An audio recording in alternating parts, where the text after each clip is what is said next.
নিয়ন্ত্রণ করব, নির্মূল করব এই সমাজ থেকে। এই জন্য আজকের এই সভা। এই সভায় আপনাদের সকলকে সুস্বাগত জানাচ্ছি। এই সবার পক্ষ থেকে আপনাদেরকে স্বাগত জানাই, অভিনন্দন জানাই, আপনাদের শুভকামনা করছি। আমাদের মূল কর্মসূচির মধ্যে আছে, কথা বলে সময় নষ্ট করলে হবে না, মূল কর্মসূচির মধ্যে আছে দুর্নীতিবাজ, 10-20 জন সন্ত্রাসী সেবন। জনগণের দাবি উঠেছে এই সমাজকে নিরাপদ করতে হবে, সেই জন্য আপনারা বলেছেন, ঘরে ঘরে আওয়াজ উঠেছে, সকল কণ্ঠে আপনার প্রতিধ্বনিত হচ্ছে আমরা নিরাপদ সমাজ চাই। আপনারা কি সমাজটাকে নিরাপদ চান? একটা দুধের কলসিতে যদি 10টা ফুটা থাকে নিয়ন্ত্রণ করলে চলবো?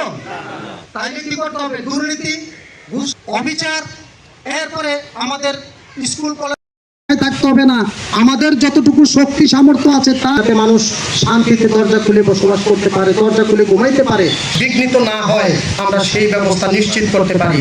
আপনাকে বলেছি, একজন আশ্রয় প্রশ্রয়দানকারী প্রতিশ্রুতিবদ্ধ, আমরা আমাদের হুকুম আছে, আমরা সেই ইঙ্গিত পেয়েছি, আমরা এখন করবো।